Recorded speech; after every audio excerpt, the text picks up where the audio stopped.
Assalamualaikum warahmatullahi wabarakatuh. Bagaimana kabar anak-anak Ibnu Battuta semuanya? Semoga semuanya tetap sehat dan semangat ya. Hari ini insya Allah kita akan belajar tematik mengenai perkembangbiakan tumbuhan. Sebelum belajar kita ucap basmalah terlebih dahulu. Bismillahirrahmanirrahim. Salah satu ciri makhluk hidup adalah berkembang biak. Tumbuhan merupakan makhluk hidup karena dapat berkembang biak.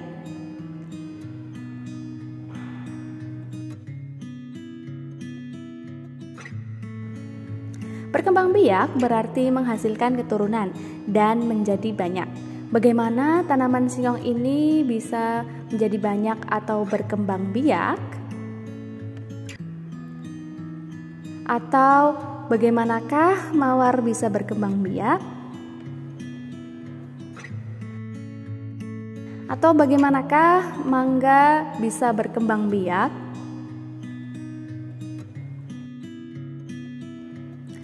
Secara umum, tumbuhan itu berkembang biak dengan dua cara, yaitu dengan cara generatif dan vegetatif. Generatif adalah perkembangbiakan yang terjadi melalui peleburan sel kelamin jantan dan sel kelamin betina. Sedangkan vegetatif adalah perkembangbiakan yang terjadi tidak melalui peleburan sel kelamin jantan dan sel kelamin betina. Apa sih yang dimaksud dengan peleburan sel kelamin jantan dan sel kelamin betina? Mari kita bahas satu persatu. Nah, tadi sudah disebutkan bahwa pembiakan generatif tadi adalah perkembangbiakan yang terjadi melalui peleburan sel kelamin jantan dan sel kelamin betina. Tumbuhan itu memiliki alat perkembangbiakan berupa bunga. Pada bunga terdapat putik dan benang sari. Sel kelamin jantan terdapat pada benang sari dan sel kelamin betina terdapat pada putik. Perhatikan bagian-bagian bunga berikut. Bunga merupakan alat perkembangbiakan pada tumbuhan.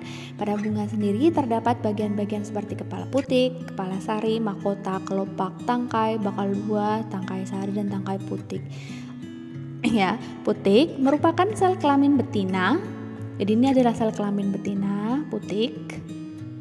Sedangkan benang sari merupakan sel kelamin jantan. Nah, di kepala sari ini terdapat benang sari, ya. Di kepala sari ini ada benang sari yang merupakan sel kelamin jantan, ya. Nah, pada benang sari terdapat serbuk sari. Di sini ada serbuk sarinya. Serbuk sari tersebut akan jatuh di kepala putik, ya, akan jatuh di kepala putik yang disebut dengan penyerbukan. Kemudian serbuk sari tadi akan masuk ke dalam putik dan terjadi pembuahan. Ya, pembuahan tersebut menghasilkan zigot yang nantinya tumbuh menjadi embrio atau tunas tumbuhan di dalam biji. Biji tersebut nantinya akan tumbuh menjadi tumbuhan baru. Jadi biji-biji yang kita lihat itu adalah merupakan hasil dari pembuahan tadi, dari serbuk sari yang jatuh di kepala putik, kemudian akan menghasilkan zigot yang kemudian tumbuh menjadi embrio yang dilindungi oleh biji tadi, ya.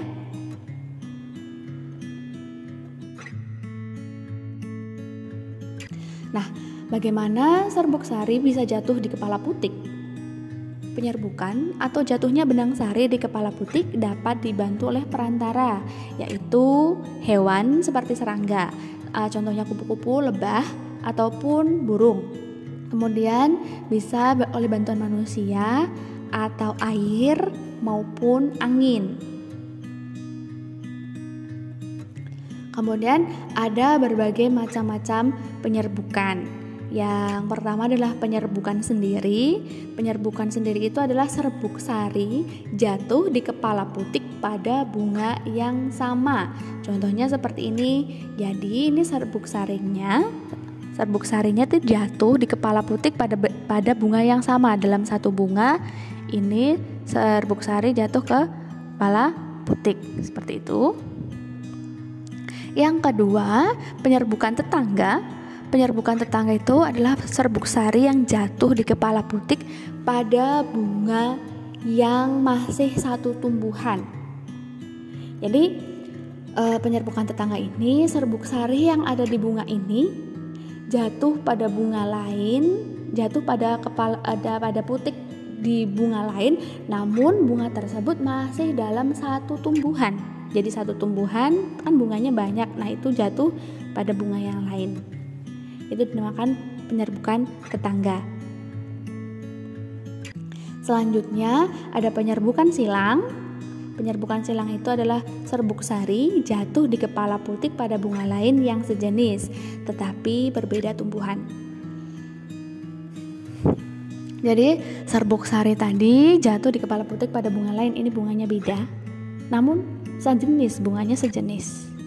Itu namanya penyerbukan silang. Kemudian ada penyerbukan bastar. Penyerbukan bastar itu adalah serbuk sari jatuh di kepala putik pada bunga yang berasal dari tumbuhan yang berbeda varietas.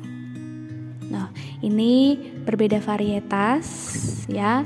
Serbuk sarinya jatuh di kepala putik pada bunga yang berasal dari tumbuhan yang berbeda varietas. Kemudian contohnya ya, contoh tumbuhan yang dapat berkembang biak secara generatif. Tumbuhan yang dapat berkembang biak dengan cara generatif tadi contohnya adalah mangga, rambutan, durian, jagung, bunga mawar, bunga sepatu, dan lain sebagainya. Jadi yang berupa biji-biji seperti itu berarti dia berkembang biaknya secara generatif. Kemudian yang kedua, ini pembiakan dengan cara vegetatif. Tadi sudah disebutkan bahwa perkembangbiakan yang terjadi tidak melalui peleburan sel kelamin jantan dan sel kelamin betina. Jadi pembiakan secara vegetatif tadi bertujuan untuk menghasilkan tumbuhan baru atau tumbuhan dengan sifat baru. Nah, pembiakan vegetatif ada bermacam-macam, ada dua macam, yaitu pembiakan vegetatif secara alami, yaitu tanpa bantuan manusia. Jadi dia berkembang biak secara vegetatif sendiri. Kemudian ada pembiakan vegetatif buatan, yaitu dengan bantuan manusia. Pembiakan vegetatif alami contohnya adalah dengan tunas. Contohnya adalah tanaman pisang.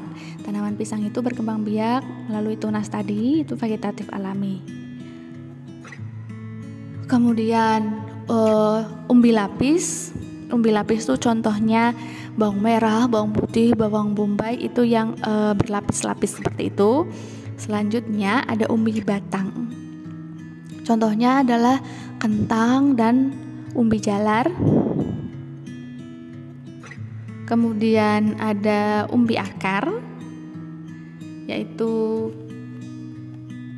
wortel dan singkong. Selanjutnya adalah geragi. Contohnya yang berkembang biak secara geragi adalah stroberi. Kemudian akar tinggal, contohnya jahe, kunyit, lengkuas. Kemudian ada spora, contohnya adalah tumbuhan lumut dan tumbuhan paku. Lalu ada tunas adventif, contohnya adalah cocor bebek. Itu yang tumbuhnya di daun. Selanjutnya pembiakan vegetatif buatan yang tadi melalui bantuan manusia. Yang pertama ada cangkok, yang bisa dicangkok itu seperti mangga, rambutan, jambu. Yang kedua adalah stek batang, contohnya adalah singkong, bunga sepatu, bunga mawar juga bisa di stek ya. Selanjutnya ada stek daun, contohnya begonia dan juga cocor bebek. Kemudian ada teknik merunduk, contohnya adalah stroberi. Dan ada okulasi, contohnya jeruk, durian, juga rambutan. Nah, setelah kita tadi belajar mengenai perkembangbiakan tumbuhan, maka selanjutnya kita bisa mengamati tanaman di sekitar kita dan membuat teks laporan hasil pengamatan.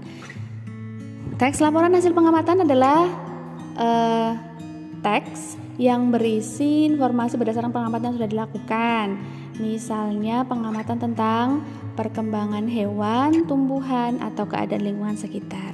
Secara umum, teks laporan hasil pengamatan berisi informasi umum, kemudian kumpulan data dan fakta, serta simpulan. Selanjutnya, tugas untuk kalian. Silakan kalian download format tugasnya yang ada di kolom deskripsi ya.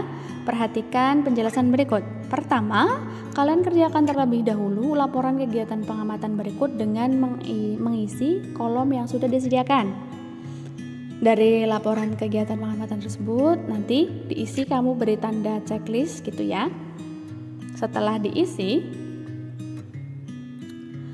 kamu buat hasil pengamatan dengan mengikuti alur tersebut. Nah, dibuat teks laporan hasil pengamatannya.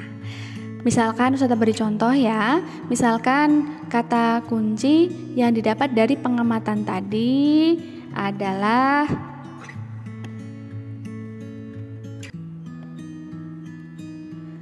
perkembangbiakan tumbuhan. Kita tulis perkembangbiakan tumbuhan. Nah, setelah itu kita kembangkan perkembangbiakan tumbuhannya ini, kita kembangkan pada pokok pikiran 1 menjadi perkembangbiakan tumbuhan umumnya dibedakan menjadi 2. Nah, untuk selanjutnya kalian isi sendiri ya. Nah, setelah itu berdasarkan bagian tadi buatlah teks laporan hasil pengamatannya.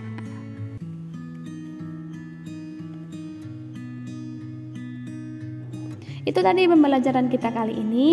Ucap hamdalah, alhamdulillahirabbil alamin. Setelah ucapkan terima kasih.